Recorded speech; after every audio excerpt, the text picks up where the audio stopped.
बाबा की कृपा है आप पर। जो ये प्रदोष के दिन यदि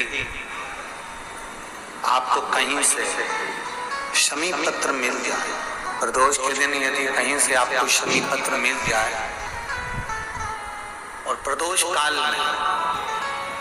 प्रदोष का जो समय होता है,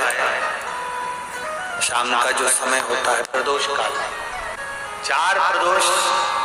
5 प्रदोष आप कर देखिएगा कि आपका कोई काम है, कोई नौकरी के लिए आप अप्लाई कर रहे हैं, कोई समस्या बड़ी विकट आ गई है, कोई तकलीफ विकट आ गई है, कोई समस्या विकट आ गई है, प्रदोष काल अगर एक शमी पत्र भी आप घर के शिवलिंग को, अब ये करने के लिए आपको मंदिर के शिवलिंग नहीं जाना, अपने घर में जो शिवलिंग, चाहे वो स्फटिक का हो, पारद का हो, कंकर शंकर का हो, लकड़ी का हो, जो शिवलिंग तुम्हारे घर में, कांच का हो, चाहे वो नर्मदा के कंकर का हो, नर्मदेश्वर हो, आषाढ़ का हो, जो शिवलिंग चांदी का हो, सोने का हो, तांबे का हो, पीतल का हो, जो शिवलिंग तुम्हारे, एक शमी पत्र यदि आप भगवान शंकर के शिवलिंग पर समर्पित कर रहे हो और उस शमी पत्र को उठाकर रात्रि को 9:15 की जो एक मुहूर्त होता है, एक समय होता है, जिस समय पर हम अपने मन की बात भगवान शंकर को कहते हैं, पूर्व में भी इसका वर्णन हम कर चुके हैं कथाओं। उस 9:15 पर वो शमी पत्र को उठाकर एक कागज में, एक कटोरी में उसको रख देते, 4 या 5 प्रदोष के उस शमी पत्र को अपने पास में रखिए और जिस कार्य के लिए जा रहे हो उसको जेब में ऊपर के भाग में उसको रखकर लेकर जाइए, आपका वो कार्य सफल होकर ही रहेगा, रुक नहीं सकता। उस शमी पत्र में इतना बल होता है, प्रदोष का जो शमी पत्र होता है वो बड़ा बलवान होता है, बड़ा प्रदोष, शिवरात्रि, सोमवार की अष्टमी, प्रदोष भी हर महीने आती है, शिवरात्रि भी हर महीने आती है, सोमवार भी हर महीने में 2 3 4 5 पड़ी जाती है, सोमवार की अष्टमी जरूर साल भर में 4 या 5 आती है। सोमवार, प्रदोष, शिवरात्रि, सोमवार की अष्टमी, ये वो तिथियां हैं, ये वो वार हैं। अगर कोई भूल से भी शंकर भगवान के शिवलिंग का निर्माण करता है या अपने घर में रखे हुए शिवलिंग पर शमी पत्र को समर्पित कर देता है तो जिंदगी में उसका बाल हो ही नहीं सकता। प्रदोष के शमी पत्र में बल होता है, प्रदोष के शमी पत्र में। एक दिन शाम का समय, प्रदोष का दिन, प्रदोष काल, भगवान देवाधिदेव महादेव माँ जगतजननी पार्वती जी के साथ में भ्रमण करते। देखिए, अगर प्रदोष का व्रत नहीं कर सकते, प्रदोष के दिन आप व्रत नहीं कर सकते, मान लो आपसे भूखा नहीं रहा जाए, प्रदोष का व्रत नहीं कर सकते, प्रदोष के दिन आप भूखे नहीं रह सकते, मंदिर भी नहीं जा सकते, दिया भी नहीं लगा सकते, तो शिव महापुराण की कथा कहती है कि प्रदोष के दिन, प्रदोष काल में अपने ही दरवाजे के पास देवाधिदेव महादेव का स्मरण करकर लक्ष्मी की वृद्धि के, कार्य सिद्धि के, संपदा को प्राप्त करने के आप अपने ही दरवाजे के पास एक दीप लगा सकते। कौन से दिन? प्रदोष। उससे 1000 गुना शिवलिंग में बल की प्राप्ति होती है।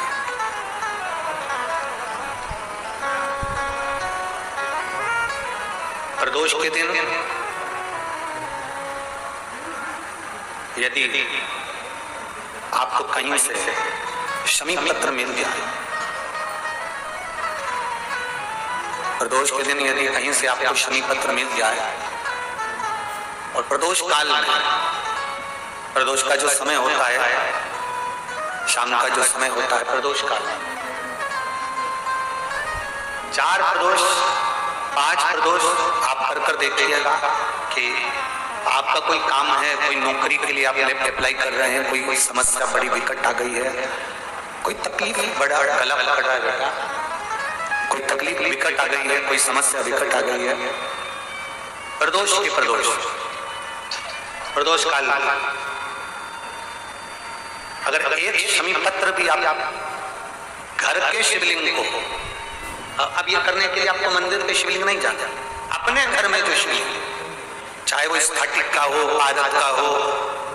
कंकर शंकर का हो, लकड़ी का हो, जो शिवलिंग तुम्हारे घर में, कांच का हो, चाहे वो नर्मदा के कंकर का हो, नर्मदेश्वर हो,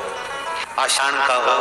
जो शिवलिंग, चांदी का हो, सोने का हो, तांबे का हो, पीतल का हो, जो शिवलिंग तुम्हारे,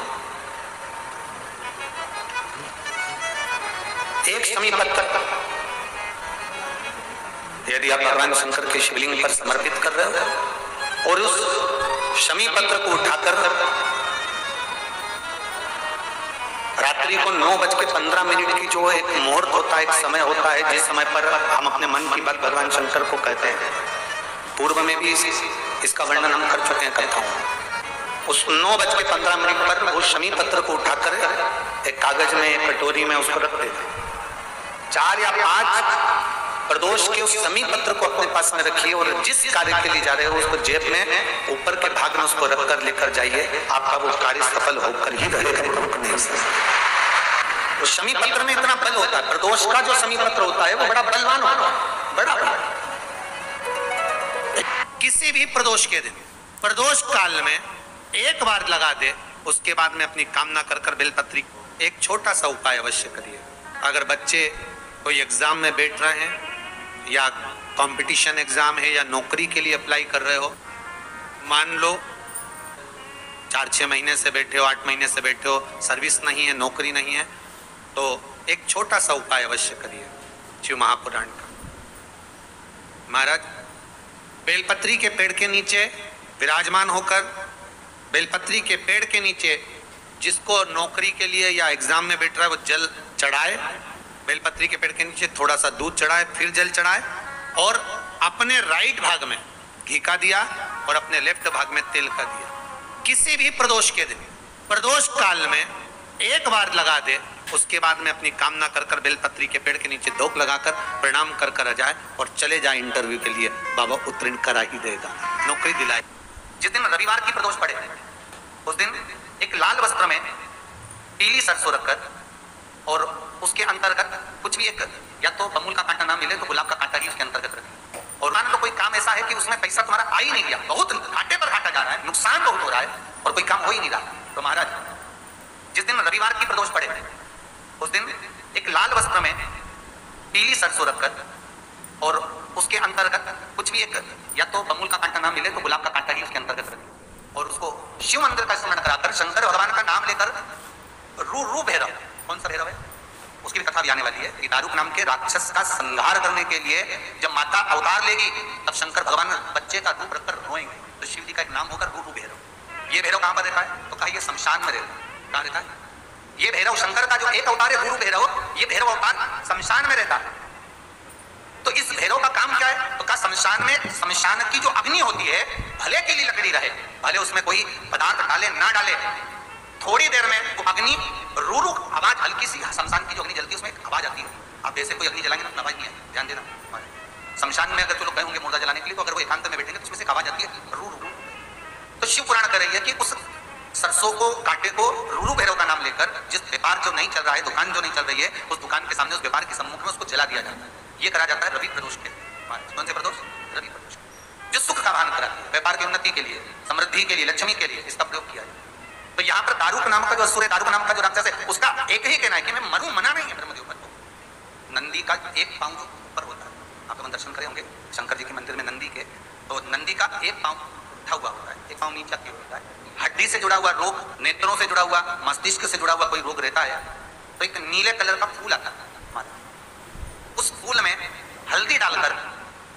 गुरुवार का प्रदोष पड़ने पर जो नंदी के पांव के पास समर्पित कर देता है महाराज,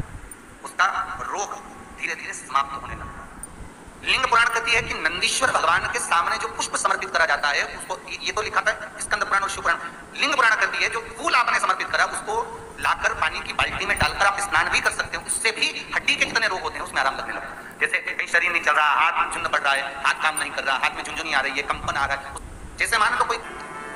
चाहे वो शनिचरी प्रदोष हो, चाहे रविवार की हो, सोमवार की हो, मंगल की हो, बुधवार की हो, गुरुवार की हो, शुक्रवार की हो, शनिवार की हो, कोई भी वार की हो, पर वैशाख महीने की प्रदोष, प्रदोष काल में शाम का समय सूर्य डूब रहा हो, बस डूबा ही हो, और उस समय पर सूर्य के डूबन के तुरंत बाद बाबा को धतूरे के साथ में बेलपत्री ना चढ़ाते हुए बेलपत्री के वृक्ष के 7 कांटे बाबा के शिवलिंग पर समर्पित करे जाते हैं महाराज, अपनी जिंदगी में अड़चनों को हटाने के लिए। फिर आप जिस व्यापार में उतरे, जिस व्यवसाय में उतरे, जिस नौकरी में उतरे, आप दिल से करें,